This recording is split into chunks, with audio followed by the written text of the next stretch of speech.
नमस्कार, आदाब। Crime petrol Dastak में आप सभी का भोपाल मध्य प्रदेश से स्वागत है।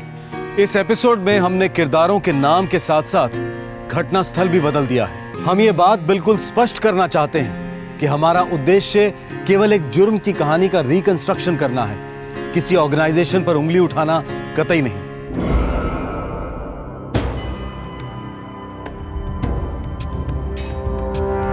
सावधान!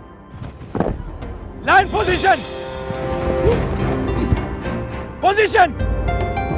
Guns up! Load! Fire!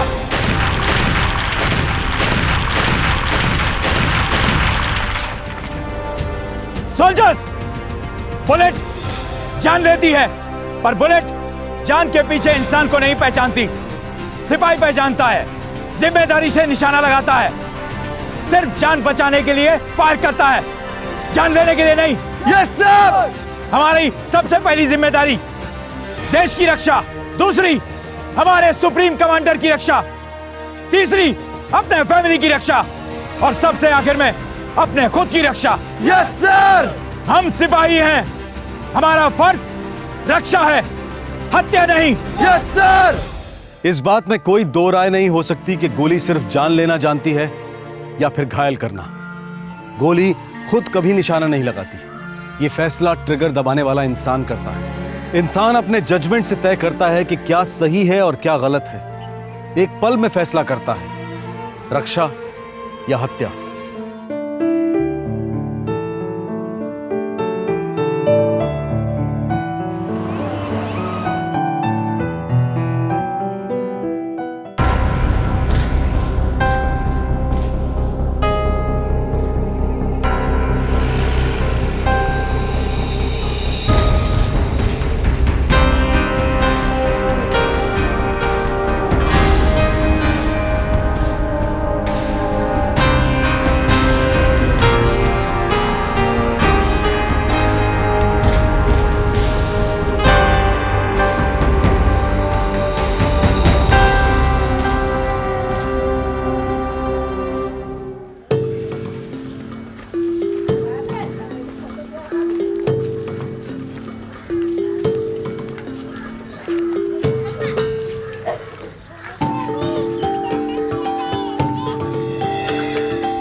Raju, क्या हीरोगिरी हो रही है शीशे के आगे? स्कूल के लिए लेट नहीं हो रहा क्या? बाबा आज संडे है ना? हाँ मालूम है संडे है। ये भी मालूम है संडे को तेरी एक्स्ट्रा क्लास होती है ना? पहुंच जाऊंगा बाबा, टेंशन मत लो। ए गोमती, वो अपनी मेम साहब को बोलना इस महीने तनख्वाह एडवांस में दे दे। बोल चुकी हूँ, बोल रही थी सोचती हूँ। अरे इतना सोचती है तो बोल सोचती बैठे, छोड़ नौकरी। अरे ऐसे कैसे छोड़ दूँ? और वैसे भी वो अच्छी है। असली में छोड़ने को थोड़ी बोल रहा हूँ, बीच बीच में धमकी देनी होती है। अच्छा सोचती हूँ। तू भी सोचेगी क्या होगा इस दुनिया का? तो सुन राजू, स्कूल के बाद सीधा घर लौट के आना, खाना बना के रखा हुआ है, फेंकना मत। इधर उधर तफरी मत करना, खासकर वो फौजी वाले इलाके में बहुत डेंजर है बेटा। काय का डेंजर बाबा? बस है, तू हीरो मत बन। चल अब चलो भाई। मेरे पास सचिन तेंदुलकर है। अच्छा बच्चू, मेरे पास पूरे इंडिया का कैप्टन धोनी है। देख धोनी आके फाड़ के, और राहुल द्रविड़ भी है, फिर बाद में कोहली भी है। अब बोल, एक मेरे को देना। हट चल। अब धोनी और तेंदुलकर दोनों ही मेरे पास है। ये नहीं दूंगा, धोनी और तेंदुलकर नहीं दूंगा, नहीं दूंगा। अरे मुझे मेरा धोनी दे राजू, मुझे मेरा धोनी दे, राजू नहीं दूंगा, मुझे मेरा धोनी दे राजू। रुक रुक, हाँ रुक। ये ले, अरे ये ले। देता नहीं। अरे मैं तो मस्ती कर रहा था। ये लो अपने अपने हीरो। पता है कितनी मुश्किल से मिला है मुझे तेंदुलकर। द्रविड़ और धोनी हमेशा मेरे जेब में रहते, समझा? ए रवि, मुझे सहवाग दे रहे हैं क्या? अरे क्या यार, तुम दोनों सहवाग और धोनी के पीछे पड़े। रन तो बनाते है नहीं कोई, पता नहीं क्यों पीछे पड़ता। ये बादाम तो देख यार। वाह यार, बादाम तो देख। हाँ हाँ, देख कर ही पेट भर लो। मेरे बाबा पता क्या बोलते हैं? बोलते हैं कि अगर तू इस पेड़ के पास भी जाएगा ना, तेरा भरता बनाकर छोड़ेगा मैं। अरे यार, सबके बाबा ऐसी धमकी देते हैं। उनको छोड़, बादाम को देख। जब झाड़ पे इतने सारे तो उस तरफ जमीन पे कितने होंगे? ये राम चलता है क्या? उस तरफ? अरे रहने ही दे, पिछली बार देखा नहीं था वो फौजी गार्ड कैसे रावण की तरह अपने पीछे भागे थे। ए राजू, सोचना भी मत। अरे यार दोपहर को आसान होगा, और अगर वो गार्ड्स हमारे पीछे रावण की तरह आएंगे ना तो हम हनुमान की तरह उड़ कर जाएंगे। लेकिन मुझे बादाम खाना है तो खाना ही है। और वैसे अपने टेंडू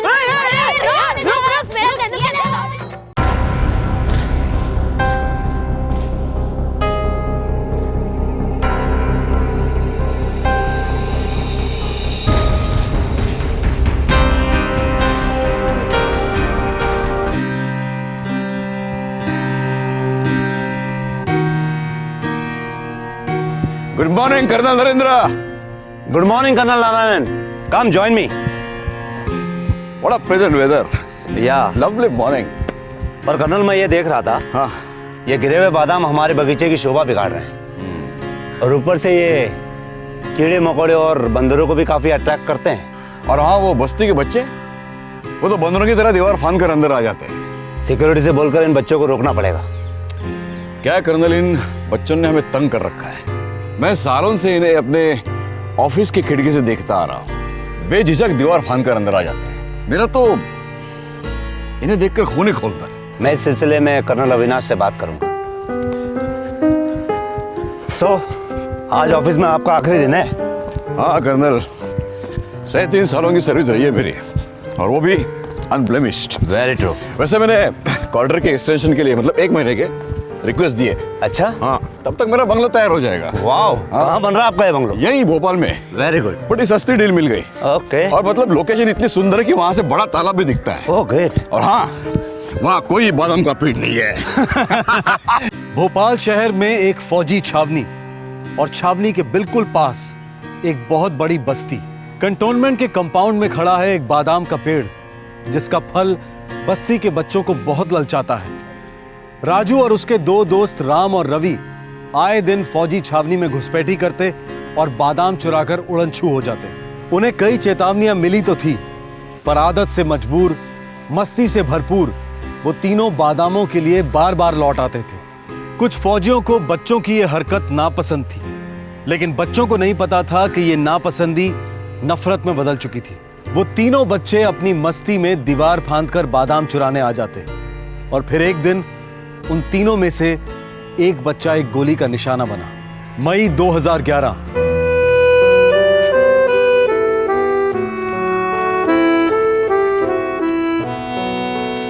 ए राजू, मैं अभी बोल रहा हूँ, चल वापस चलते हैं। कल ही फौजियों ने हमें वार्निंग दी थी। अरे यार, अगर हम वो बादाम नहीं खाएंगे तो बेचारे सड़ जाएंगे। चलो चलो।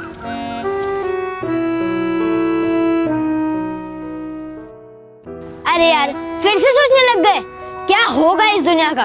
चलो, अरे चलो ना यार, कुछ नहीं होगा, चलो।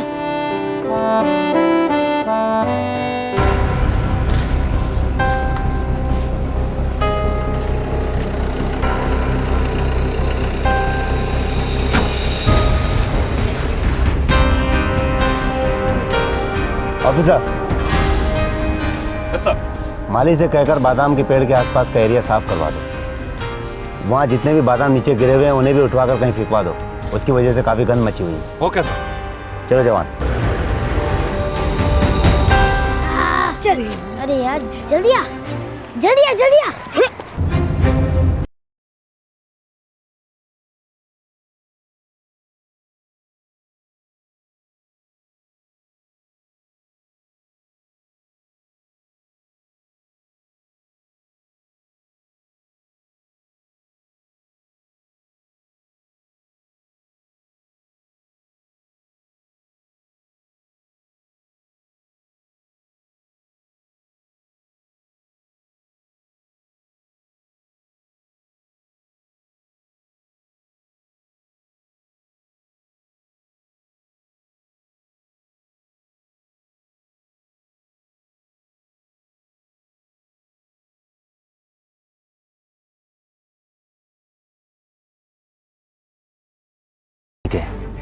डिसिप्लिन नाम की चीज नहीं, ब्लडी मंकीज।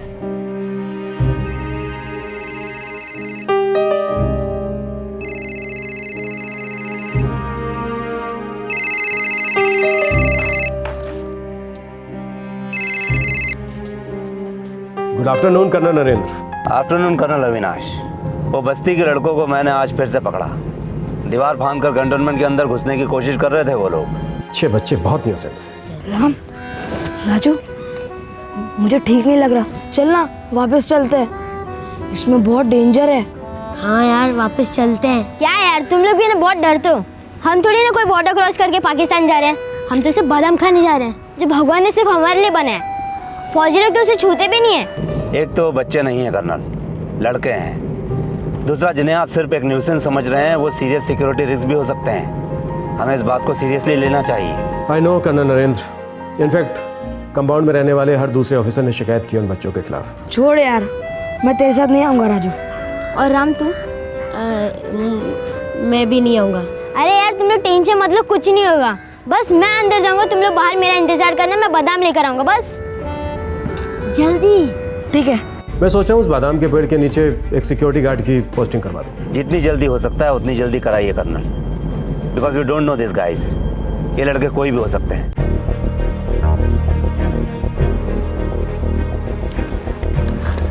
कोई नहीं है ना? जल्दी चल, जल्दी जल्दी चल। चल बैग दे। पहली बार कितना वजन कितना है? आराम से। तुम दोनों यहीं पर रुको, मैं बादाम लेकर आता हूँ और फिर बाद में तुम दोनों मुझे मदद करना नीचे उतरने में। ठीक है चलो मैं जाता हूँ। चल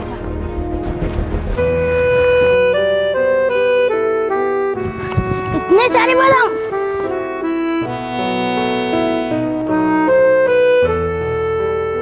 राजू जल्दी कर, यहाँ पर कोई आ जाएगा। रुक 2 मिनट में आता हूँ। बहुत सारे बादाम हैं, 1 हफ्ते के बाद ही आएंगे फिर।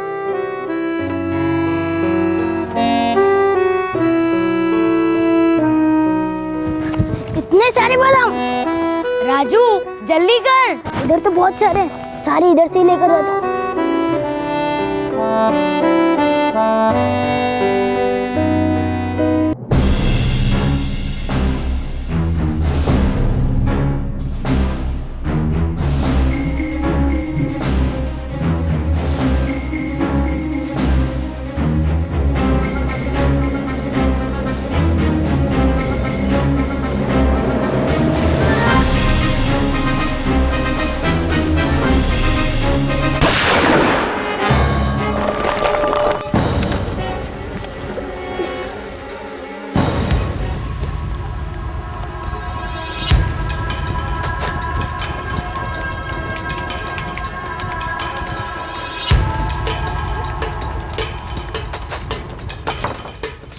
यहाँ पर तो ताला लगा हुआ है।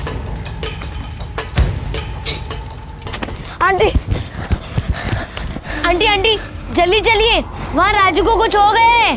क्या हो गया? कहाँ है वो? राजू फौजी कंपाउंड में गया था, हम लोगों ने बहुत बड़े धमाके की आवाज सुनी। भगवान, तो अब कहाँ? हाँ, वो पड़ा हुआ है, बहुत खून निकल रहा है आंटी। खून? हाँ आंटी जल्दी चलो आंटी जल्दी चलो।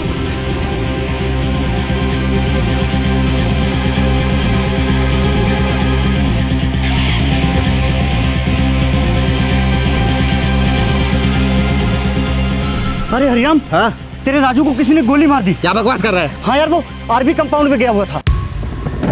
चल चल जल्दी चल, जल्दी चल। राजू राजू राजू, द्वार के उस पार जाके देखो जल्दी।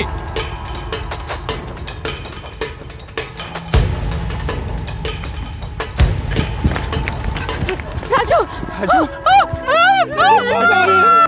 राजू उठ जा बेटा। बेटा तुझे कुछ नहीं होगा, मेरे बच्चे उठ जा। खोल बेटा, क्या हो गया तुझे बेटा? हेलो, पापा आए तेरे। कैंटोनमेंट गार्डन में अभी के अभी एम्बुलेंस भेजो। पापा आए तेरे।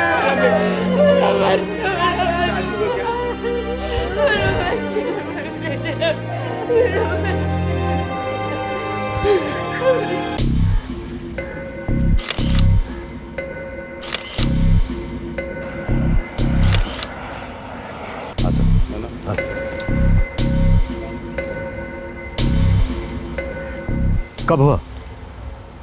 पता नहीं सर, बस एक फायरिंग की आवाज़ सुनी। मैं भी ऑफिस से जा रहा था तो somebody told me ऐसा कुछ हुआ है। सर, पास के गांधीग्राम बस्ती का लड़का था, वो नाम राजू, और उसके माँ बाप उसके साथ अस्पताल में है सर। सर हम बच्चों के माँ बाप और दूसरों के स्टेटमेंट्स रिकॉर्ड करने के बाद वापस लौटेंगे। श्योर इंस्पेक्टर, तब तक मैं भी पता लगाता हूँ ये कैसे हुआ और क्यों हुआ। बेटा, गोली किसने चलाई, देखा तुम दोनों ने? नहीं सर, हमने सिर्फ राजू को देखा, खून से लिपटे हुए। गोली कहाँ से चली, किसी को भागते देखा? नहीं सर, हमने कुछ भी नहीं देखा। इंस्पेक्टर, हमने इंटरनली पूछताछ की है। गोली हमारे कंपाउंड के बाहर से आई। दीवार के इस तरफ खड़े लड़कों ने अंदर से फायरिंग की आवाज़ सुनी। आवाज़ तो कहीं से भी आ सकती है इंस्पेक्टर। क्या उन्होंने किसी को फायर करते देखा? नहीं देखा। ऑफिसर, इस बस्ती में एक से एक ट्रबल मेकर्स रहते हैं और उनकी वजह से हम अपनी सिक्योरिटी ब्रीच को लेकर खुद काफ़ी परेशान रहे हैं। और वैसे भी मेरा ऑफिस तो वो पेड़ के ठीक सामने ही है, फायरिंग अंदर से हो ही नहीं सकती, इम्पॉसिबल। गार्ड्स वाला सिक्योरिटी गेट भी काफ़ी दूर है पेड़ से। एनीवे, हम एक फॉर्मल इंटरनल इंक्वायरी करवा रहे हैं। बहुत जल्द आपके पास रिपोर्ट पहुंच जाएगी। Thank you.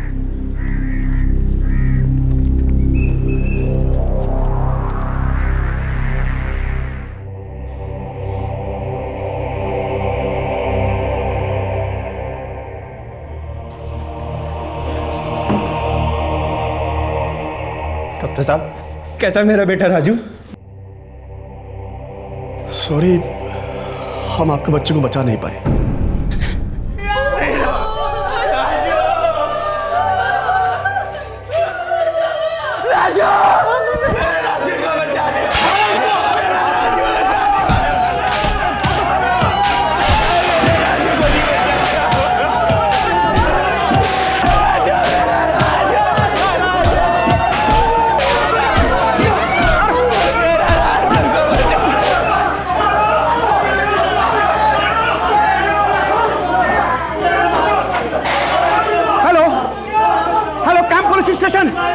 इंस्पेक्टर गणेश से बात करिए please. Yes doctor. Inspector Ganesh, हम उस बच्चे राजू को बचा नहीं सके। He is dead now. और यहाँ बस्ती वाले अपने बाहर हो रहे हैं। इंस्पेक्टर गणेश, यहाँ कुछ नहीं हो सकता, प्लीज जल्दी कुछ करिए। मैं अभी अपनी पुलिस टीम भेज रहा हूँ, आप बॉडी को पोस्टमार्टम के लिए भेज दीजिए प्लीज। मैं उसे पोस्टमार्टम में भेज दूंगा, पर इंस्पेक्टर गणेश प्लीज आप यहाँ अपनी फोर्स को भेजिए। राजू के हत्यारे बाहर आओ, हम यहाँ से नहीं हटेंगे।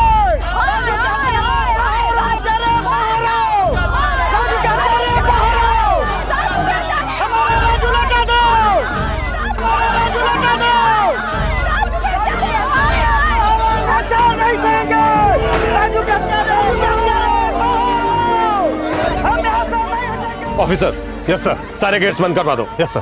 किसी भी सूरत में कोई भी सिविलियन कैंटोनमेंट के गेट्स पार नहीं करना चाहिए। Yes sir. दीवारों को कवर में रखो। Yes sir. खास तौर से उस बादाम के पेड़ के पास। Yes sir. कोई सरफिरा कूद कर अंदर ना आ जाए। एक्चुअली सिक्योरिटी पहले से बढ़ाने चाहिए थे कर्नल। ये सिविलियंस अपने आप को समझते क्या है, नारे लगा रहे हैं। पता भैया किससे पंगा ले रहे हैं? नहीं पता है तो अब बता देंगे कर्नल। तुम दोनों मेरे साथ चलो।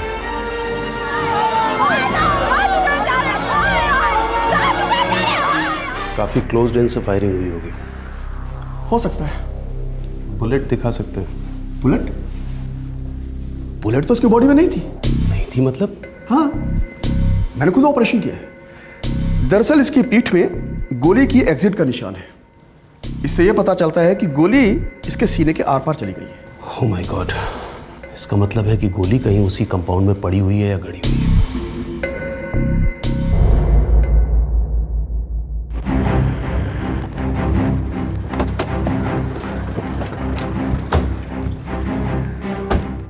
Yes officer. हमें क्राइम साइट की इंस्पेक्शन करनी है। आप यहीं रुकिए, मुझे कर्नल अविनाश से बात करनी होगी। आई एम सॉरी इंस्पेक्टर, ये एक नाजुक सिचुएशन है। मैं आपको कैंटोनमेंट के अंदर अलाउ नहीं कर सकता। मुझे क्राइम सीन की इन्वेस्टिगेशन करनी है। मैंने आपसे कहा था ना, हमारी इंटरनल इंक्वायरी चल रही है।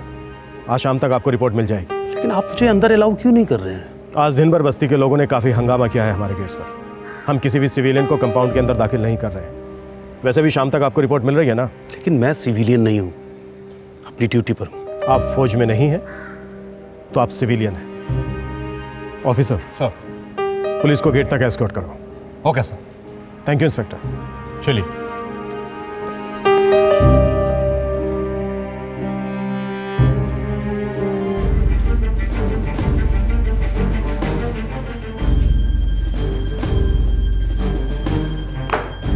ये रही आपकी रिपोर्ट्स। क्या कहती है आपकी ये रिपोर्ट? सच कहती है। फायरिंग कंपाउंड के बाहर से हुई थी। हमें कंपाउंड की तलाशी तो लेने नहीं दिया आपने। क्योंकि उसकी कोई ज़रूरत नहीं थी ऑफिसर। गोली कंपाउंड के बाहर से आई थी, इसमें सारी डिटेल्स हैं। आपका काम और भी आसान हो गया है। Thank you officer.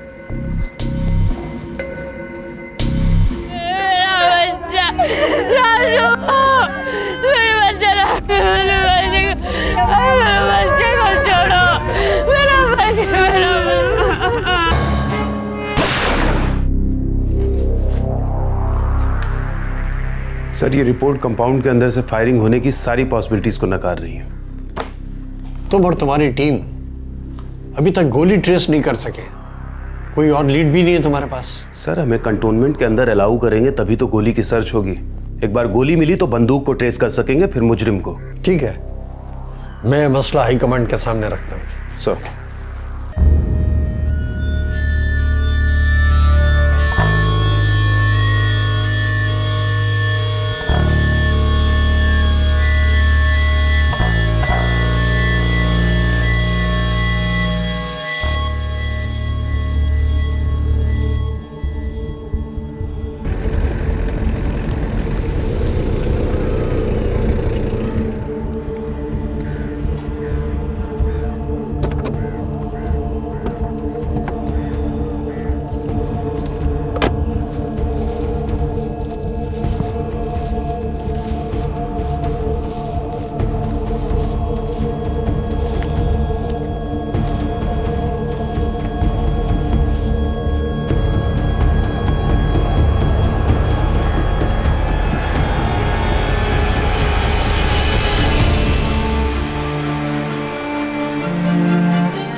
राजू एक गवर्नमेंट स्कूल में 5वीं कक्षा का ब्रिलियंट स्टूडेंट था। वो अपने माता पिता का इकलौता बेटा था और दोनों ने राजू के लिए कई सपने देखे थे। राजू की निर्दयी हत्या से सारी बस्ती आग बबूला हो चुकी थी।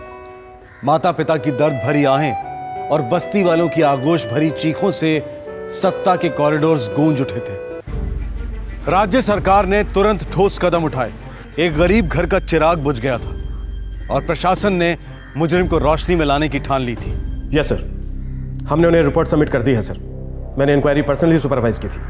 मैं जानता हूं आपने रिपोर्ट बनाकर पुलिस को दी है, पर उन्हें अपनी रिपोर्ट खुद बनाने दीजिए। फिलहाल लोगों का गुस्सा आर्मी पर है और हम आर्मी की गरिमा पर कोई आंच अफोर्ड नहीं कर सकते कर्नल। श्योर सर, मैं पुलिस को कैंटोनमेंट में आने की परमिशन इशू कर दूंगा सर। Very good. और कैंटोनमेंट के पीआरओ से कहकर एक प्रेस ब्रीफिंग करवाओ ताकि ऑन रिकॉर्ड रहे कि हम मुजरिम को पकड़वाने में पूरी कोऑपरेशन कर रहे हैं। Yes sir. और एक बात सर, कोऑपरेशन सिर्फ ऑन रिकॉर्ड नहीं, ऑन द ग्राउंड भी होनी चाहिए, क्योंकि जो हुआ है अनफॉरगिवेबल है। Clear sir.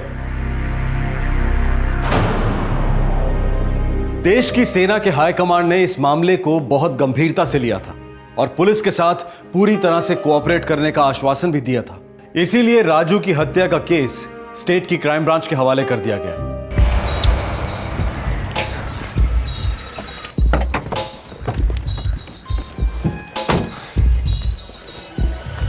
Rathore, crime branch.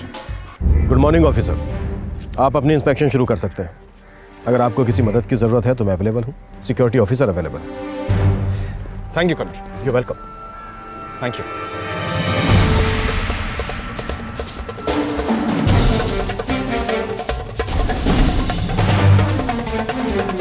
Colonel Avinash, इन लोगों को इनकी इन्वेस्टिगेशन करने दीजिए, लेकिन हम इन पर से अपनी नजर नहीं हटाएंगे।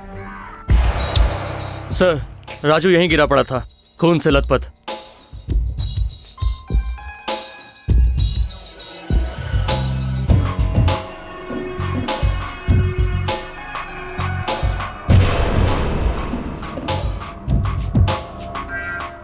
इस तरफ की पूरी दीवार स्कैन करो, पेड़ भी स्कैन करो।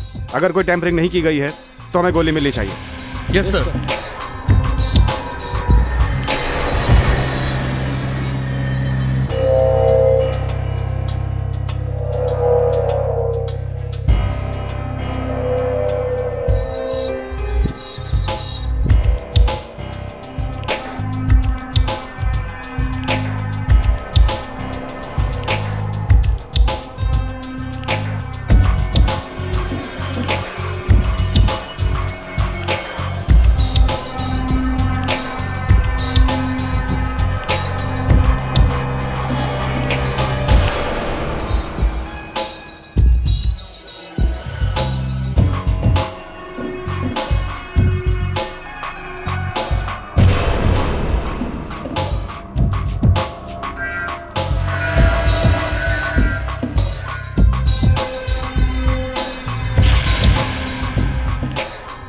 सर गोली मिल गई सर।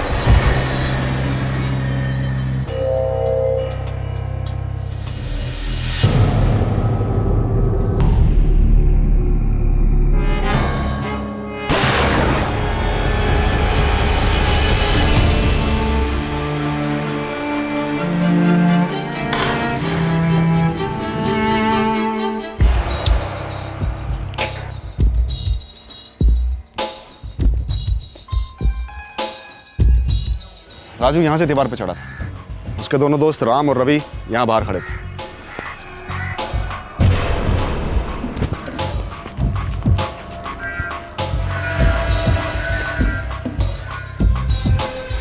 राजू की बॉडी यहाँ अंदर मिली और बुलेट दीवार में गड़ी हुई मिली। फिर इनकी रिपोर्ट किस हिसाब से कह रही है कि फायरिंग बाहर से हुई? सर रिपोर्ट भी तो अंदर से आई है ना। You are right Dhulia. जब गोली राजू को चीर कर निकली तो राजू यहां गिरा और गोली वहां दफन हुई। सर राजू की हाइट इतनी होगी और गोली उसके सीने को चीर कर निकल गई।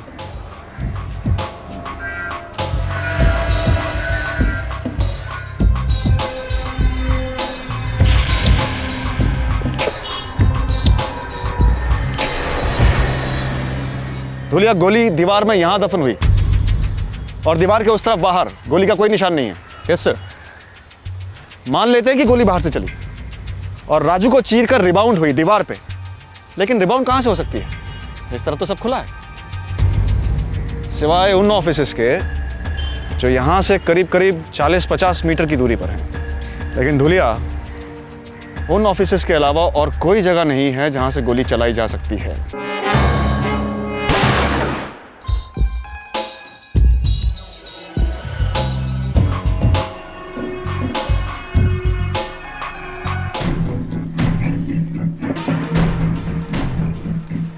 इस तरह गोली बच्चे के बदन को चीरती हुई दीवार में घुस गई होगी और दीवार पर लगी गोली के इंपैक्ट को देखकर ऐसा लगता है कि गोली पास से चलाई गई।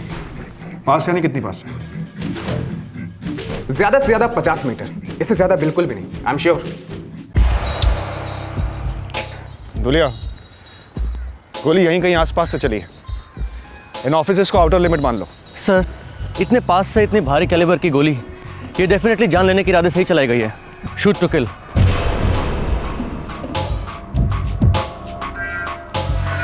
धुलिया, गोली की ट्रेजेक्टरी देखो। जिस तरह से गोली राजू को चीर कर दीवार में धंसी है, उससे यही लगता है कि गोली इन ऑफिसेस में से कहीं से चलाई गई, किसी ऊपर वाले फ्लोर से नहीं और ना ही किसी बगल वाले ऑफिस से। सर मैं सिक्योरिटी ऑफिसर को बुला कर लाता हूँ। ये ऑफिस जिसकी खिड़की खुली है वो कैप्टन खन्ना का ऑफिस है, और जिसकी खिड़की बंद है वो कर्नल नारायणन का ऑफिस हुआ करता था। 1 हफ्ता पहले वो रिटायर हो गए। तो फिलहाल ऑफिस खाली है या कोई आ गया उनकी जगह? अभी तक तो नहीं। 2 दिन पहले तक कर्नल नारायणन वहाँ काम कर रहे थे। इसका मतलब जब हादसा हुआ वो अपने ऑफिस में थे? जी, उनकी ड्यूटी का आखिरी दिन था, सब कुछ समेट रहे थे। कहाँ मिलेंगे कर्नल नारायणन? नारायणन साहब आपको सीनियर ऑफिसर्स रेस्टोरेंट में मिलेंगे, उनका बंगलो नंबर 14 है उधर। Thank you.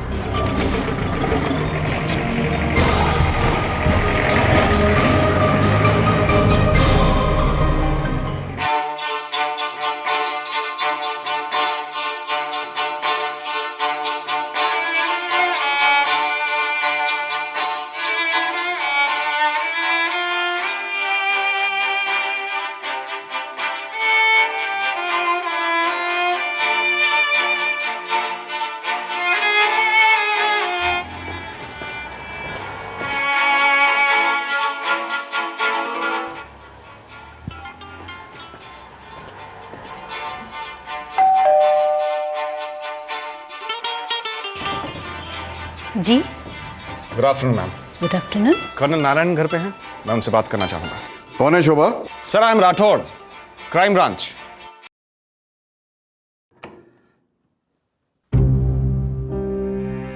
क्या नॉनसेंस है? तुम मुझे क्वेश्चन करने मेरे घर में घुसे हो? Sir please calm down sir. मैं एक बहुत ही सिंपल सा सवाल पूछ रहा हूं कि जब उस लड़के राजू को गोली मारी गई तब क्या आप अपने ऑफिस में थे? मैं अपना सारा काम निपटा कर घर जाने की तैयारी में था। बाहर कुछ शोर शराबा सुना? जाकर देखा तो पता चला कोई सिक्योरिटी ब्रीच हुई है, कोई फायरिंग हुई है। That's all. सर, उस लड़के राजू को आपके ऑफिस से 50 मीटर से भी कम की दूरी पर मार दिया गया और आपने कुछ नहीं देखा। वो मेरा ऑफिस का आखिरी दिन था ऑफिसर। मैंने अपनी सारी चीजें पैक कर ली, ऑफिस की सारी खिड़कियां बंद कर ली, और जब मैं बाहर आ रहा था तब देखा कोई अफरा तफरी मची है। तो मैं ये कह सकता हूं कि जब फायरिंग हुई, जब राजू को मार गिराया गया, तब आप ऑफिस बिल्डिंग में ही थे। उस दिन मैं रिटायर हो रहा था, मैं बिजी था।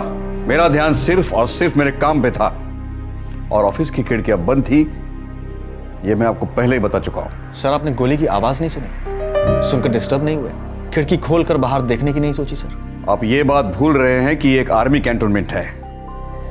यहां आए दिन प्रैक्टिस फायरिंग होती रहती है। गोलियों की आवाज से हम डिस्टर्ब नहीं होते। मेरे जिंदगी के 37 सालों से मैं गोलियों की आवाज सुनते आ रहा हूं। लड़ाइयां लड़ी है मैंने, वॉर्स। वॉर क्या होता है समझते हैं आप? नहीं सर, नहीं समझता। मैं सिर्फ इतना समझना चाहता हूं कि एक छोटे से बच्चे की हत्या हुई है आपके ऑफिस से 50 मीटर से भी कम की दूरी में, और आपका ध्यान नहीं गया। सर, बागीचा आपकी खिड़की के बिल्कुल सामने है। 11 साल का बच्चा मरा है सर, और आपको कोई फर्क नहीं पड़ा। मुझे कोई बात दोहराना पसंद नहीं है। मैं आपको पहले ही कह चुका हूं, यह फायरिंग मेरे ध्यान में नहीं गई, बस। सर, आप अपने घर या ऑफिस में आप कौन सा हथियार रखते हैं? मैं घर या ऑफिस में हथियार क्यों रखने लगा? ये आर्मी कैंटोनमेंट है, कोई फ्रंट या बॉर्डर नहीं है। यहां सिर्फ सिक्योरिटीज को हथियार दिए जाते हैं, या कोई स्पेसिफिक रिक्वायरमेंट हो तो। Thank you sir.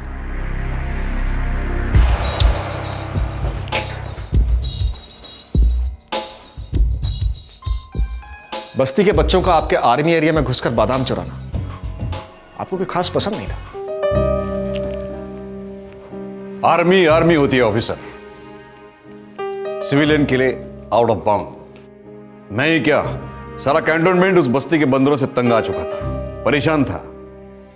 उन्हें कई बार वार्निंग भी मिली थी, लेकिन वो सुनते नहीं थे। लेकिन इसका यह मतलब नहीं कि हम छोटे छोटे बच्चों को गोली मार देते। समझे आप? समझा sir. Good. Sir, colonel Narayan के ऑफिस को लगकर जो दूसरा ऑफिस है वो कैप्टन खन्ना का है। ये कैप्टन खन्ना वही है जिसे मैंने उस दिन देखा था। एक बार मिल लेते हैं कैप्टन खन्ना से।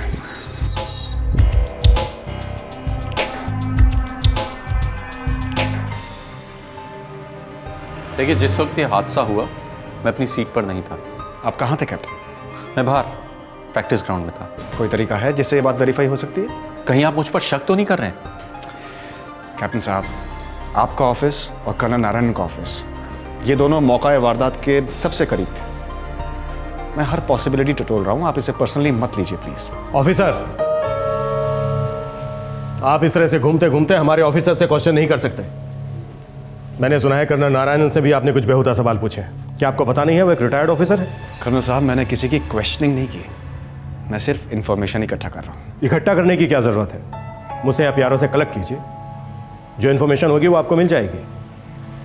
मिस्टर राठौड़, हम आपके साथ कॉपरेट कर रहे हैं, इसका मतलब ये नहीं है कि आप हमारी प्राइवेसी की धज्जियां उड़ाएं। मेरा ऐसा कोई इरादा नहीं है सर, ना कभी होगा। फिर भी अगर किसी को बुरा लगा है तो I am sorry. Thank you captain Khanna.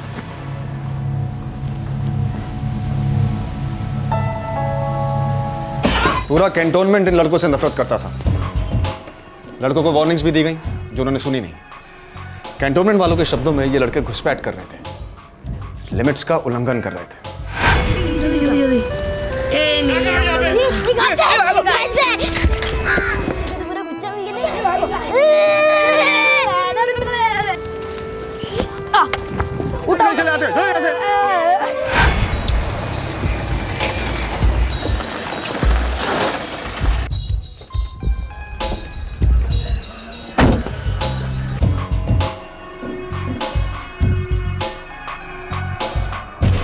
हाँ सर, कई दफे हमें वार्निंग भी दी गई थी, फौजी हमसे बहुत नफरत करते थे, लेकिन हमें बादाम बहुत अच्छे लगते थे। तुम्हारा दोस्त सिर्फ इसलिए मारा गया क्योंकि वो बादाम चुराने गया था? जी सर। कोई खास ऑफिसर जो सबसे ज्यादा डांटता था, वार्निंग्स देता था, पीछा नहीं छोड़ता था? जी सर। कौन था? उस दिन जब हम वहाँ बादाम चुराने गए थे तो एक फौजी ऑफिसर हम पे बरस पड़े थे। कितनी बार बोला तुम लोगों को आर्मी कंपाउंड के अंदर आना मना है, समझ में नहीं आता तुम लोग को? हाँ देखो, ये तुम लोगों की लास्ट वार्निंग है। अगर तुम लोग मुझे दोबारा से यहाँ दिखाई दिए तो गोली मार दूंगा, समझे? हाँ सर।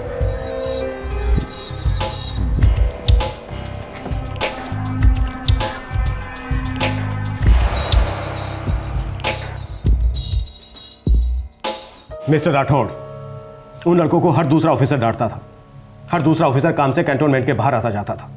अब मैं किस किस को आपके सामने पेश करूं इंसल्ट होने के लिए?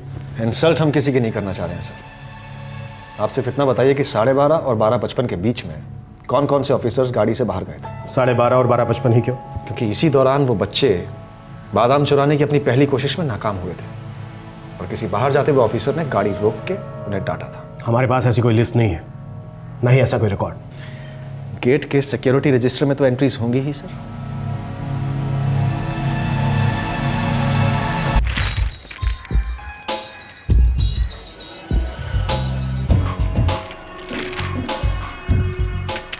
सर 12:30 और 12:55 के बीच सिर्फ एक गाड़ी गेट से बाहर गई है। किसकी गाड़ी थी? कौन था इसमें? कर्नल नरेंद्र अकेले थे उसमें। Thank you. ये थे वो? हाँ sir.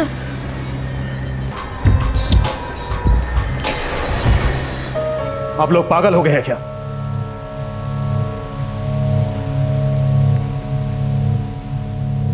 Mister Rathore, colonel Narendra इस कैंटोनमेंट के सबसे सीनियर सर्विंग ऑफिसर हैं। राजू पर गोली चलने के 10 मिनट पहले उन्होंने बच्चों को धमकाया था। Nothing doing officer.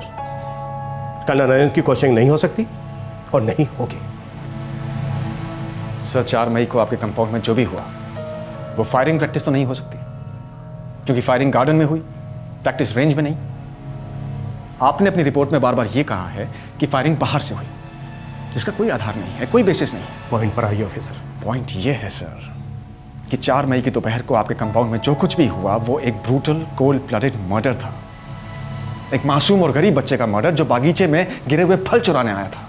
न गिरे हुए फल को मालूम था, न मरने वाले बच्चे को कि आर्मी और सिविलियन जमीन के बीच की दीवार कहां है और क्यों है। आप अभी भी पॉइंट पर नहीं आए ऑफिसर। आप पॉइंट मिस कर गए हैं कर्नल, और अब मैं पॉइंट पर नहीं आऊंगा। अब कर्नल नरेंद्र को क्राइम ब्रांच के ऑफिस आना पड़ेगा क्वेश्चनिंग के लिए। व्हाट? इम्पॉसिबल। मैं रिक्वेस्ट कभी पास नहीं करूंगा। रिक्वेस्ट करने का टाइम अब खत्म हो गया सर। आप कैंटोनमेंट के आर्म्स डिपो की तलाशियां ली जाएंगी, रिकॉर्ड्स चेक होंगे और वो सब कुछ किया जाएगा जो एक मुजरिम को पकड़ने के लिए किया जाता है। और अगर रोकने की कोशिश हुई सर तो वारंट्स इशू होंगे।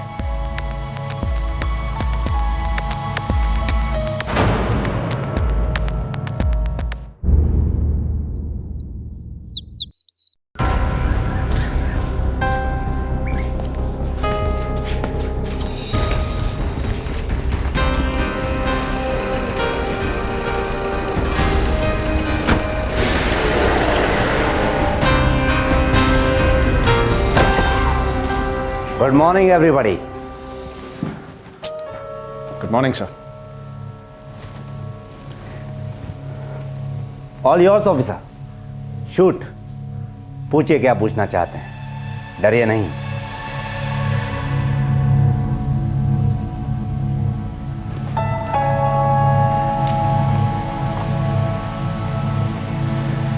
सर, राजू के मर्डर से 10 मिनट पहले क्या आपने उन तीनों बच्चों को वार्निंग दी थी? दी थी, लेकिन उन्होंने आपकी वार्निंग मानी नहीं। इस बात पे तो आपको बहुत गुस्सा आया होगा। मुझे बहुत गुस्सा नहीं आया, क्योंकि मैं उन लड़कों को बहुत बार वार्निंग दे चुका था, लेकिन वो किसी की नहीं सुनते थे, न मेरी न ही किसी और आर्मी ऑफिसर की। सर उस दिन आप कहाँ के लिए निकले थे? मैं सेक्रेटेरिएट गया था। किस लिए सर? ऑफिशियल काम था, जिसका इस केस से कोई ताल्लुक नहीं है ऑफिसर। क्या आपने राजू को गोली मारी थी sir? Good, I like that. Direct to the point सवाल। लेकिन मेरा जवाब है नहीं। मैंने उस लड़के को गोली नहीं मारी थी और मैं दावे के साथ कह सकता हूँ कि ऐसा कोई भी आर्मी ऑफिसर कभी नहीं करेगा। गोली आर्मी कंपाउंड के अंदर से चलाई गई सर। अगर किसी आर्मी ऑफिसर ने नहीं चलाई तो कोई भी बाहर वाला आपके कंपाउंड में बादाम चुन रहे बच्चे को गोली मारकर कैसे निकल सकता है और क्यों? ये मैं नहीं जानता, लेकिन मैं इतना जानता हूँ कि आर्मी जान बचाने के लिए गोली चलाती है, मारने के लिए नहीं। और अगर आप मुझ पर शक कर रहे हैं तो आपको ज़रा लॉजिकली सोचना होगा, क्योंकि जिस वक्त यह हादसा हुआ था उस वक्त मैं सेक्रेटरिएट में था। सर, आप इस कैंटोनमेंट के सीनियर मोस्ट ऑफिसर हैं। क्या आपने किसी को ऑर्डर दिया था गोली मारने के लिए? No, never. वो एक छोटा लड़का था ऑफिसर।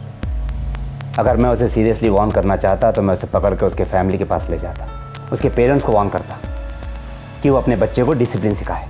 That's all. उससे आगे मैं और कुछ नहीं करता। वार्निंग देने से पहले आपने सिक्योरिटी से कहा था कि पेड़ के आसपास का एरिया साफ कर दो। माली से कहकर बादाम के पेड़ के आसपास का एरिया साफ करवा दो। वहाँ जितने भी बादाम नीचे गिरे हुए हैं उन्हें भी उठवाकर कहीं फेंकवा दो। उसकी वजह से काफ़ी गंद मची हुई है। Okay sir. पेड़ के आसपास का एरिया साफ करने को कहा था ऑफिसर, किसी का सफाया करने को नहीं। I did not give orders to kill. मैंने किसी को भी शूट टू किल का ऑर्डर नहीं दिया था। Excuse me sir, just a moment. No problem, take your time.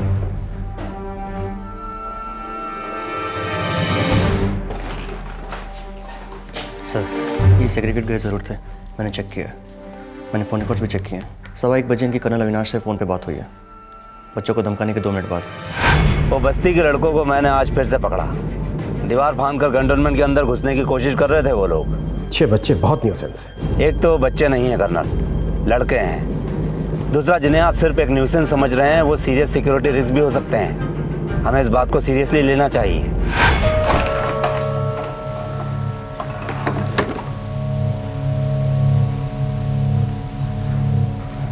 Sir, क्या आपकी कर्नल अविनाश से फोन पे बात हुई थी बच्चों को धमकाने के 2 मिनट के बाद? बच्चों को डांटने के 2 मिनट के बाद ऑफिसर। सॉरी सर, बच्चों को डांटने के बाद। हाँ, मेरी कर्नल अविनाश से बात हुई थी। क्या बात हुई थी सर? प्राइवेट कन्वर्सेशन थी। मेरे लिए जानना जरूरी है। I think it's relevant to the case. तो आप ये जानना चाहते हैं कि क्या मैंने कर्नल अविनाश को ये ऑर्डर दिया था कि वो उस पेड़ पर नजर रखें और अगर वो लड़के वहाँ वापस लौट आए तो उन पर फायर खोल दें, उनको गोलियों से उड़ा दें? Correct sir. मैं यही जानना चाहता हूँ कि क्या आपने ऐसा ऑर्डर दिया था कि बच्चों को गोली मार दो?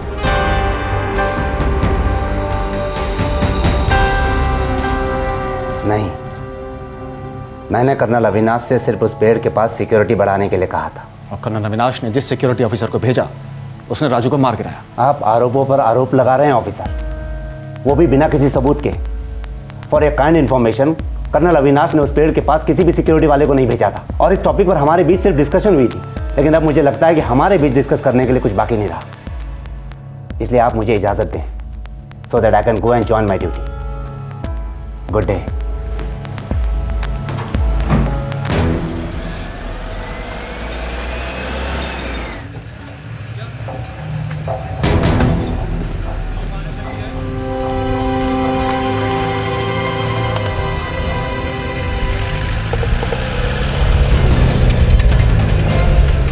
जी नहीं, उस दिन या किसी भी दिन कर्नल अविनाश ने मुझे उस पेड़ के पास सिक्योरिटी बढ़ाने के ऑर्डर्स नहीं दिए थे।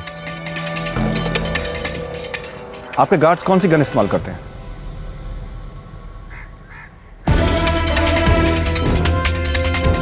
फाइव नॉट 5 शिजलर। Thank you.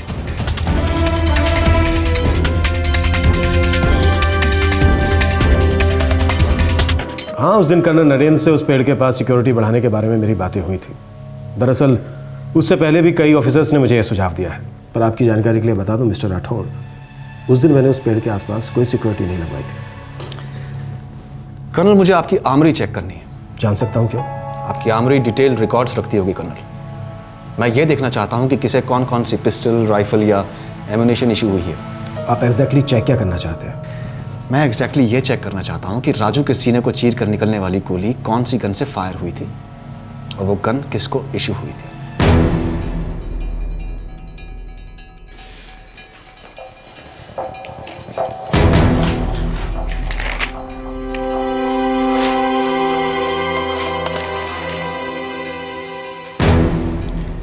25 ऐसा ही नॉफलर गन की कोई एंट्री क्यों नहीं दिखाई दे रही ऑफिसर? इंडियन आर्मी में 25 नॉफलर गन्स यूज नहीं होती हैं। व्हाट? इंडियन आर्मी में 25 नॉफलर गन्स यूज नहीं होती हैं और पहले भी कभी नहीं हुई हैं।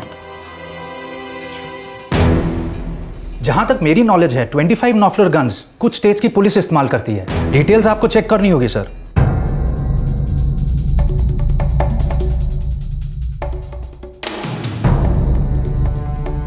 SI नॉफलर गन ज़्यादातर पुलिस फोर्स में इशू होती है, बट मैं ये पक्का नहीं कह सकता कि इंडियन आर्मी इसका इस्तेमाल बिल्कुल भी नहीं करती। सर, उनके रिकॉर्ड्स में कहीं भी 25 SI नॉफलर का जिक्र नहीं है, किसी भी पेज पर नहीं है। रिकॉर्ड्स बदले या छेड़े नहीं गए। मैंने महीनों की एंट्रीज चेक की।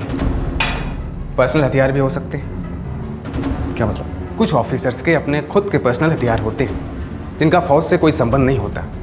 हो सकता है किसी की 25 SI नॉफलर गन हो। सर, अगर पर्सनल हथियार यूज हुआ है तो चलाने वाला कोई सिक्योरिटी गार्ड या ऑन ड्यूटी ऑफिसर तो हो ही नहीं सकता है। कोई ऐसा ऑफिसर हो सकता है जिसके पास पर्सनल हथियार है और अपने गुस्से पे काबू नहीं है। लेकिन सर, गोली डेफिनेटली उस पेड़ के पास के उस ऑफिस से ही चली है और उन दो ऑफिसर्स के ही ऑफिस है वहां पर।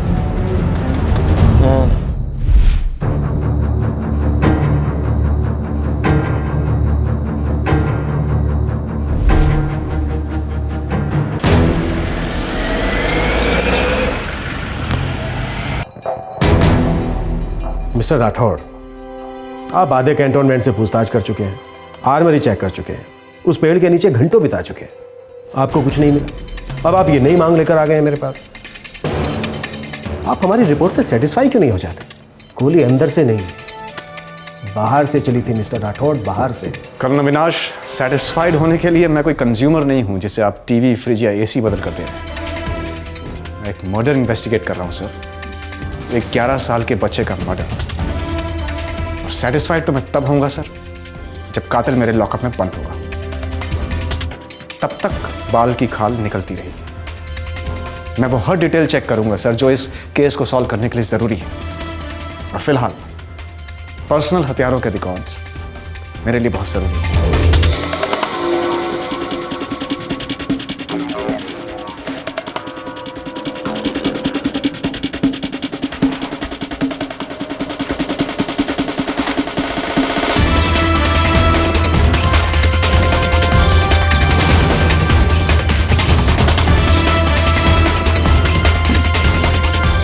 खुश? सेटिस्फाइड? ऑफिसर, अगर कैंटोनमेंट के अंदर कोई भी सुराग होता तो उसे आपको ढूंढने की जरूरत नहीं पड़ती, क्योंकि मैं खुद उसे आपके हवाले कर देता। मैं आपसे फिर कह रहा हूं ऑफिसर, जो भी हुआ है हमारी दहलीज के बाहर हुआ है।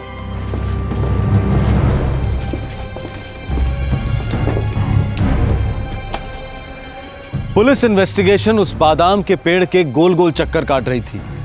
उससे आगे जाने का कोई सीधा रास्ता नहीं मिल रहा था। राजू की हत्या किसी आर्मी के वेपन से नहीं हुई थी और ऑफिसर्स की पर्सनल हथियारों की लिस्ट में भी कोई 25 SI नोफलर गन नहीं थी जो इस हत्या में इस्तेमाल हुई थी।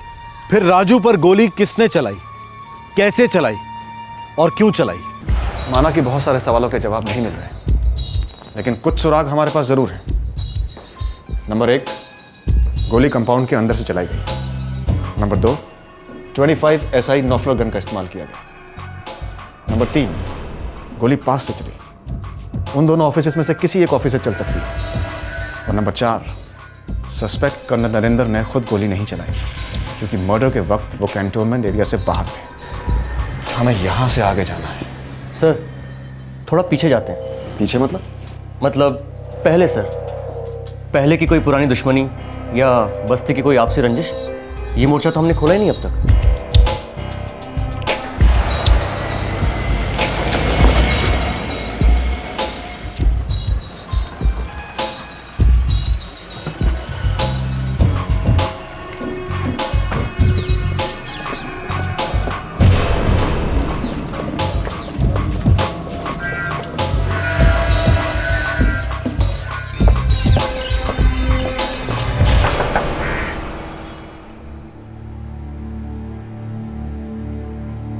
साहब, गरीब का एक ही दुश्मन है, गरीबी। पूरी बस्ती में साहब कभी किसी से कोई झगड़ा नहीं हुआ मेरा। काम पर किसी से कोई तू मैं, कोई गाली गलौज कभी भी नहीं? आप बाल बच्चे वाले आदमी हम लोग, कभी कुछ कम ज्यादा हुआ भी हो तो बच्चे को कोई क्यों मारेगा साहब? सब हम दोनों ना बहुत मेहनत करके एक एक पैसा जमा कर रहे थे सब राजू की पढ़ाई के लिए। पहला नंबर लाता था साहब, वो हर चीज में अव्वल आता था। अब स्कूल में पूछ लीजिए, बड़ा होके इंजीनियर कलेक्टर बनना चाह रहा था साहब वो। सब हम चाहते थे कि वो बहुत नाम और इज्जत कमाए। गोली मार दी उसको, बादाम चुराए थे साहब मेरे बच्चे ने, कोई हीरे नहीं चुराए थे। हर छोटा बच्चा बादाम चुराए थे साहब, आपने भी चुराए होंगे बचपन में। जिसने मेरे बच्चे की जिंदगी चुराई है ना साहब, उसको कोई माफ नहीं करेगा साहब, ऊपर वाला कभी माफ नहीं। सर, जब हम दोनों लड़ते थे तो राजू हमें छुड़ाता था। हाँ सर, हम तीनों बहुत अच्छे दोस्त थे। राजू, रवि और मैं वहाँ से बादाम तोड़ने गए थे। हाँ सर, और अभी हम लोग वहाँ कभी नहीं जाते, बहुत डर लगता है, और तो और हमारा मन भी नहीं करता है वहाँ जाने का।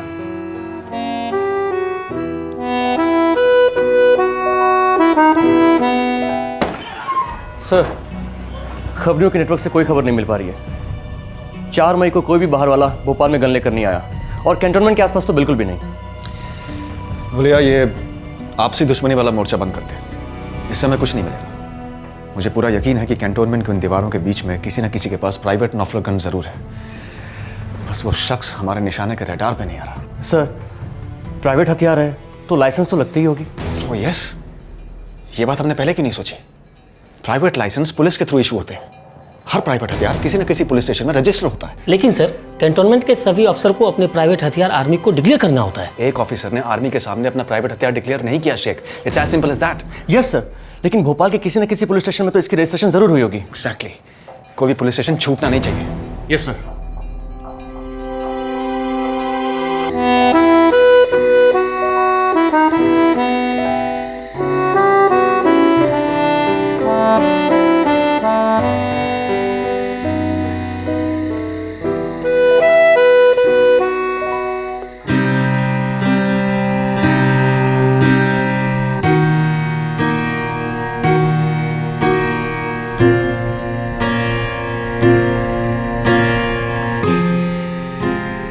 दरअसल हमें उन बच्चों को डांट कर भगाने के बजाय डिसिप्लिन सिखानी चाहिए, फिर ये हादसा होता ही नहीं। कर्नल, जो भी हुआ वो बहुत ही अनफॉर्चुनेट था और कंप्लीटली अनएक्सपेक्टेड। आज से पहले किसी कैंटोनमेंट में ऐसा नहीं हुआ होगा। आपका क्या ख्याल है कर्नल नारायणन? किस बारे में? यही कि फायरिंग कैंटोनमेंट के अंदर से हुई है या बाहर से? फायरिंग बाहर से होना लॉजिकल है ही नहीं।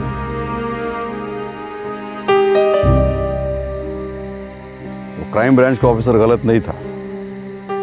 बुलेट जिस तरह से ट्रैवल हुई है और दीवार में घड़ी मिली, इसमें कोई डाउट नहीं कि फायरिंग अंदर से हुई थी। हाँ, वो लड़के हमारे लिए इरिटेशन थे, सरदर्द थे हमारे लिए। मैं ये नहीं कह रहा हूं कि जो कुछ हुआ सही हुआ, बिल्कुल नहीं होना चाहिए था, लेकिन हो चुका। भूल जाओ सब कुछ और आगे बढ़ो। कमान से निकला तीर वापस आया है कभी?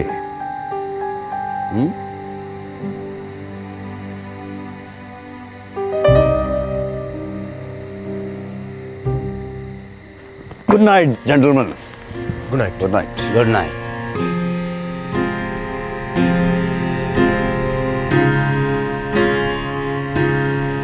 Enjoy.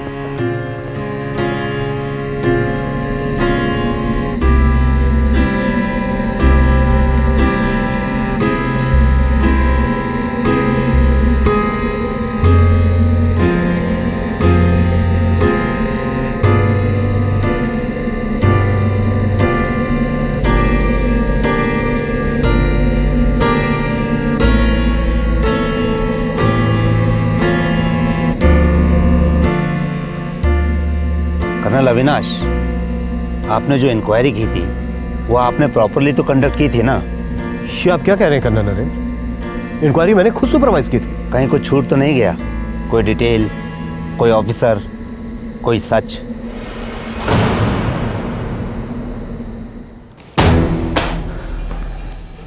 Sir, all over Bhopal की 76 पुलिस स्टेशन से प्राइवेट हथियारों के रिकॉर्ड्स। एक भी डिटेल छूटी नहीं चाहिए धुलिया। Yes sir.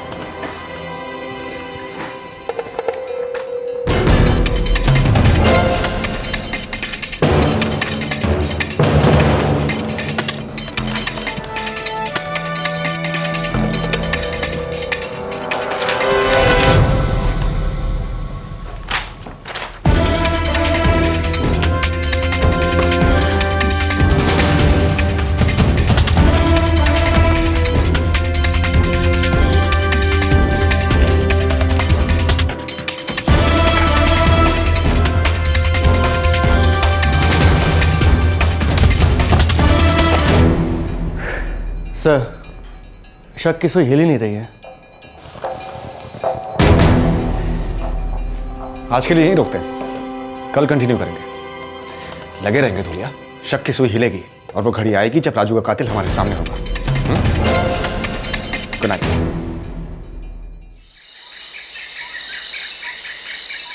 कैंटोनमेंट में और किसी ऑफिसर की क्वेश्चनिंग बाकी नहीं है सर। तुम्हारे पास गोली है, लेकिन वो गन अभी तक ट्रेस नहीं कर पाए हो तुम। कोशिश जारी है sir. This is very important case Rathore. एक गरीब बच्चा मारा गया है और हमें कातिल को किसी भी सूरत में पकड़ना है और जल्दी पकड़ना है विदाउट लॉस ऑफ टाइम। मुझे थोड़ा टाइम और दीजिए सर, कातिल का टाइम अप हो जाएगा।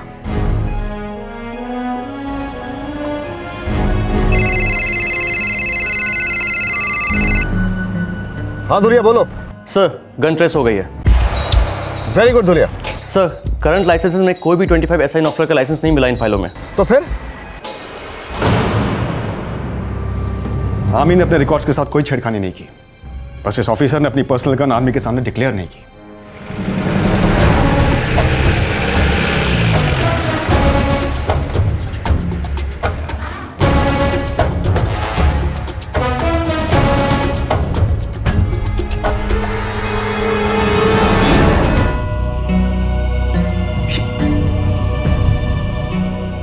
ये बहुत बड़ी मिसअंडरस्टैंडिंग है मिस्टर राठौड़। ये आपसे कोई गलती हुई है।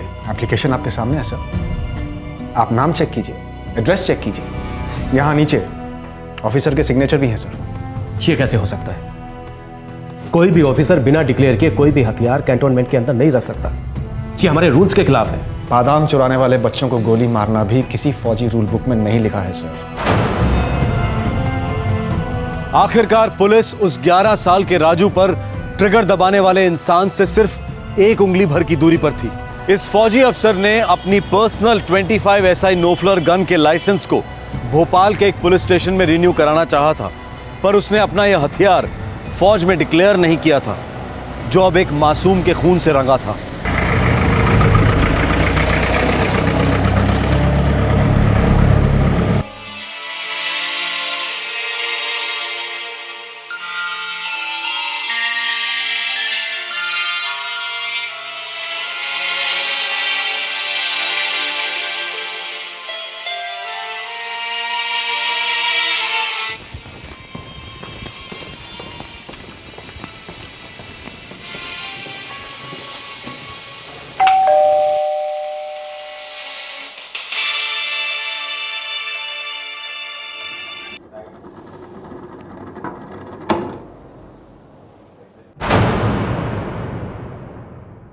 सर, ये डॉक्यूमेंट कहता है कि आपने 3 महीने पहले अपनी पर्सनल वेपन की लाइसेंस स्नेवल एप्लीकेशन की थी।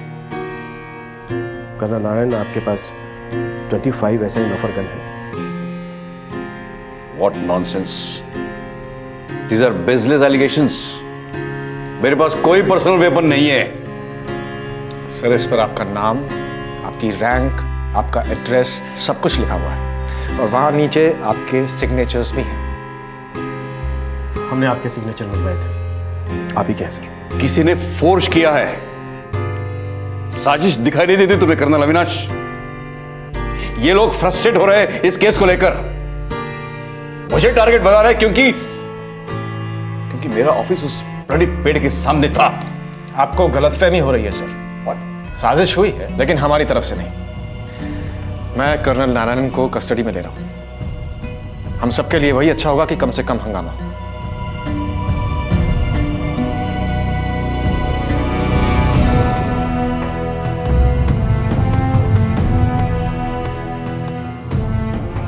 सर कॉपरेट करेंगे तो बेस्ट रहेगा। इनके पास हार्डकोर सबूत है।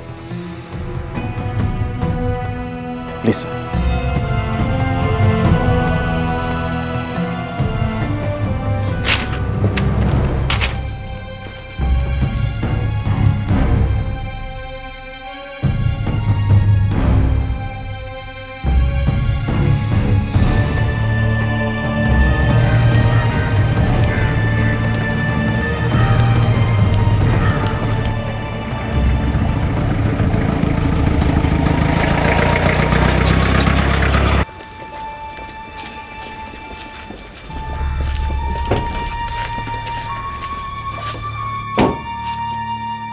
एक आखिरी रिक्वेस्ट है आपसे कर्नल अविनाश। बताएं। मुझे कर्नल नारायणन का पूरा सर्विस रिकॉर्ड चाहिए। मैं ये जानना चाहता हूँ कि उन्होंने एक गन कहाँ से खरीदी और कब खरीदी। 1 घंटे में आपके ऑफिस में होगा। Thank you very much for your cooperation colonel. You welcome officer. Thank you.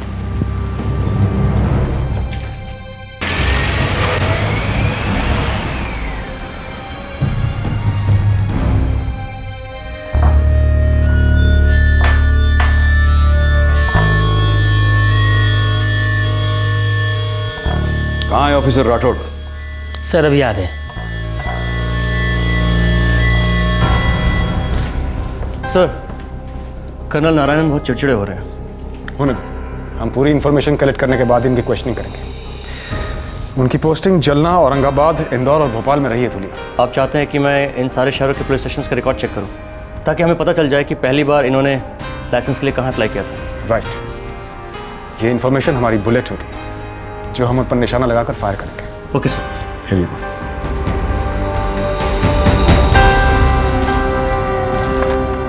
इस बार क्राइम ब्रांच का निशाना बिल्कुल सही लगा था। 4 शहरों के पुलिस रिकॉर्ड्स छानने के बाद पता चला कि कर्नल नारायणन ने 25 SI नोफ्लर गन 2005 में यानी कि वाकयात से 6 साल पहले इंदौर में खरीदी थी जहां उनकी पोस्टिंग हुई थी। ये वही राइफल थी जो उन्होंने भोपाल कंटोनमेंट पोस्टिंग में आर्मी को डिक्लेयर नहीं की थी। अब बस ये जानना रह गया था कि आखिरकार कर्नल नारायणन ने राजू की हत्या क्यों की थी।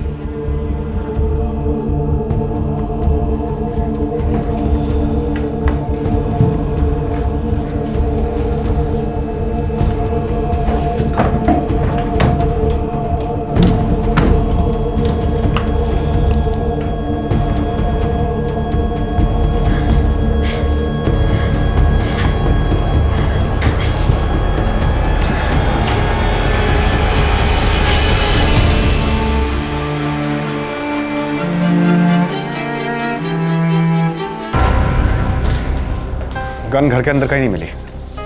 आप लोगों को गलतफहमी हो रही है। मेरे हस्बैंड घर पर कोई गन रखते ही नहीं थे। तो कहाँ रखते थे मिसेस नारायणन? ऑफिस में? बस कोई गन नहीं है, कोई पर्सनल वेपन नहीं है। सर, मैं कर्नल नारायणन के ऑफिस की तलाशी लेना चाहूंगा। Okay officer. Thank you ma'am.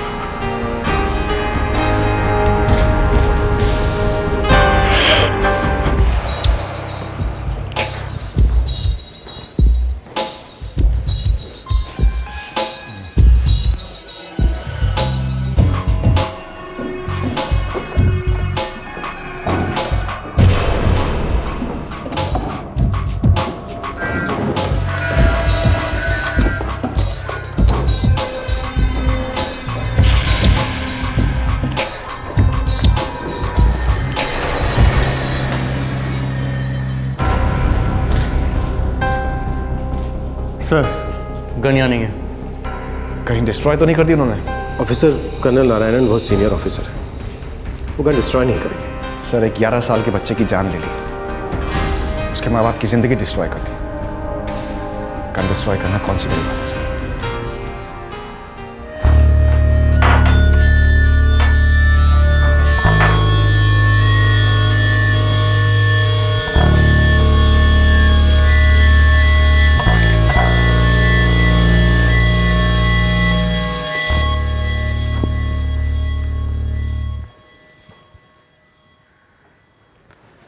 हमें पहले से मालूम था सर कि गोली आपके ऑफिस से या उसके आसपास से चली है। बुलेट हमें मिली। ये बुलेट 25 SI नॉफलर की थी जिसे आपने इंदौर में 2005 में खरीदा था। और इसी गन के लिए आपने भोपाल के कैंप पुलिस स्टेशन में रिन्यूअल की एप्लीकेशन भी दी थी। ये गन हमारी हिफाजत में नहीं है सर। कहां है ये गन? काफी घुमा फिरा कर पूछ रहे हो ऑफिसर कि क्या मैंने उस लड़के को गोली मारी? मैं आपसे सच की उम्मीद रखता हूं सर।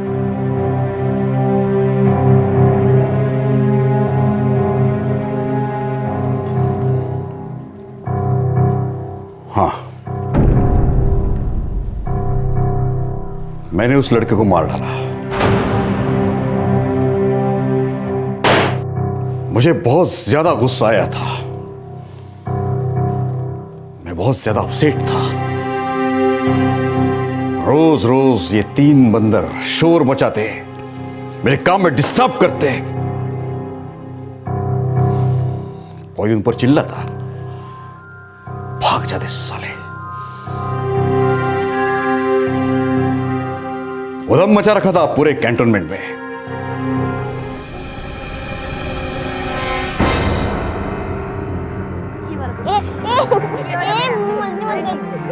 ये मेरे को तो पूरा गुच्छा मिल गया। देख ये मेरे को देना। देख मेरे को भी। जितना इकट्ठा करना कर लो। बंकेश! भागो! Get lost! जल्दी कर जल्दी कर। कर कर। Hey! I will shoot you! भागो भागो वहां से!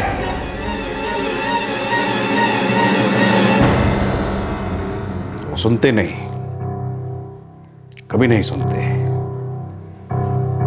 बड़ों के लिए इज्जत नहीं, मिलिट्री के लिए रिस्पेक्ट नहीं, डिसिप्लिन नाम की कोई चीज नहीं। उन्हें अंदर आना मना था, फिर भी आते, कभी रुकते ही नहीं। उन्हें रोकना जरूरी था। बच्चे थे सर, हम सब इसी दौर से गुजर चुके हैं। उन्हें सबक सिखाना जरूरी था। सबक सीखने के लिए जिंदा रहना जरूरी होता है सर। आपने उस 11 साल के बच्चे के सीने में गोली मार दी। You shot to kill colonel Narayanan.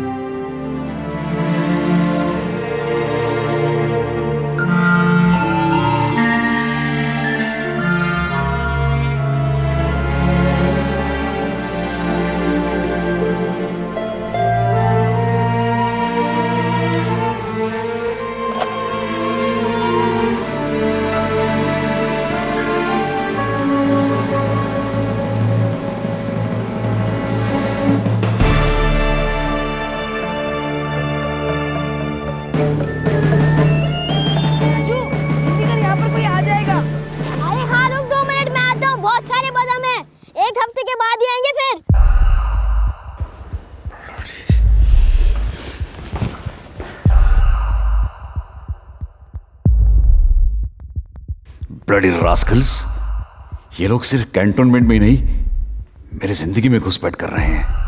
आज ही कहा है, कल सभी आ जाएंगे। नहीं, मैं ऐसा होने नहीं दूंगा। आज से ट्रेस पासिंग बंद।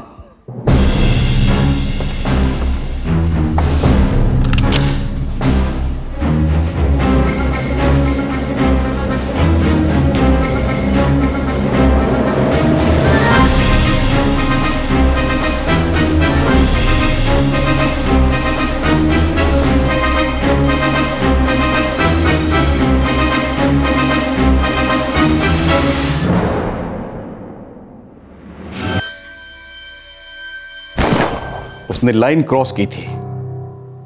आप वो बात को समझ ही नहीं रहे हैं ऑफिसर। हर इंसान के लिए, सिविलियन हो या फौजी, बॉर्डर को ठीक से समझना जरूरी है। जब आप लाइन क्रॉस करते हो, आप उल्लंघन करते हो, ट्रांसग्रेशन। पता है इससे क्या होता है? आप मेरे लिए खतरा पैदा करते हो। मैं आपको वार्निंग देता हूं, तुम लिमिट क्रॉस कर चुके हो। आप सुनते नहीं, आपको दोबारा वार्निंग दी जाती है, फिर भी आप सुनते नहीं। फिर मेरे पास कोई चॉइस नहीं रह जाता। मैं गन उठा लेता हूं। छड़ी उठाते सर, बंदूक क्यों? वो बच्चे क्या टेररिस्ट थे? उन्होंने क्या इंटरनेशनल बॉर्डर क्रॉस किया था? नहीं सर, वो पेड़ से गिरे हुए बादाम चुराने आते थे। वो पेड़ उन मासूम बच्चों के जैसा आर्मी और सिविलियन के बीच का फर्क नहीं समझता, कोई लिमिट या लाइन नहीं समझता। वो बच्चे मेरे काम में डिस्टर्बेंस थे, कैंटोनमेंट के गार्डन की खूबसूरती बर्बाद कर रहे थे। बाहर बोर्ड लगा है, हिंदी और इंग्लिश में लिखा गया है, बड़े बड़े बोल्ड लेटर्स में लिखा गया है रिस्ट्रिक्टेड एरिया। अनधिकृत प्रवेश करने वालों पर मुकदमा चला जाएगा। मुकदमा कहां चला सर?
Sir please sir.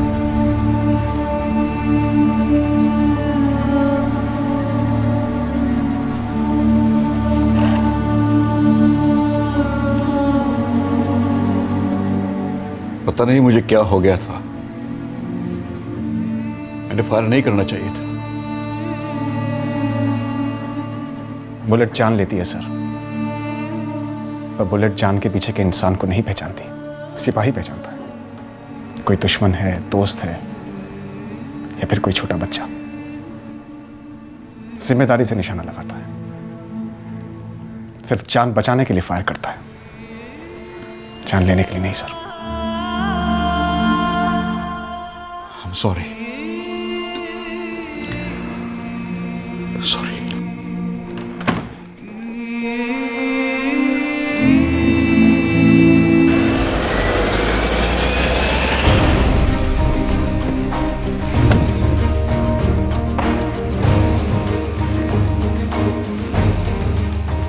हमारी इन्वेस्टिगेशन अब कंप्लीट है सर। यह है वो रिपोर्ट। हम रिटायर्ड कर्नल नारायणन के खिलाफ चार्जशीट फाइल कर रहे हैं। Great job officer Rathore. आपने ज़्यादातर अपने आप को मैच्योरली हैंडल किया, मैंने ज़्यादातर ऐसा नहीं किया। कोई बात नहीं सर, आप अपना काम कर रहे थे, हम अपना। काम में कभी कभी गलतियां हो जाती हैं मिस्टर राठौर, हमसे भी हुई। इन गलतियों के लिए हम माफ़ी चाहते हैं। Thank you sir. Thank you.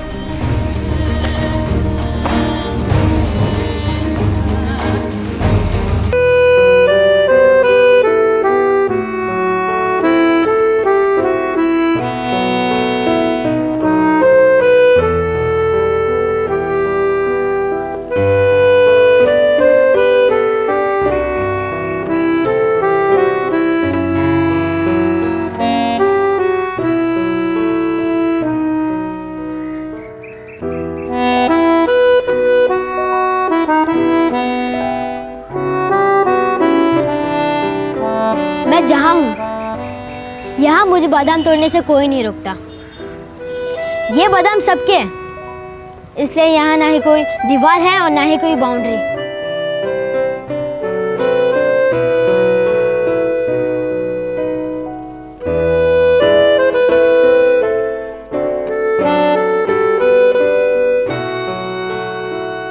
Episode देखने के लिए हमारे चैनल को सब्सक्राइब करें और बेल आइकन दबाना ना भूलें।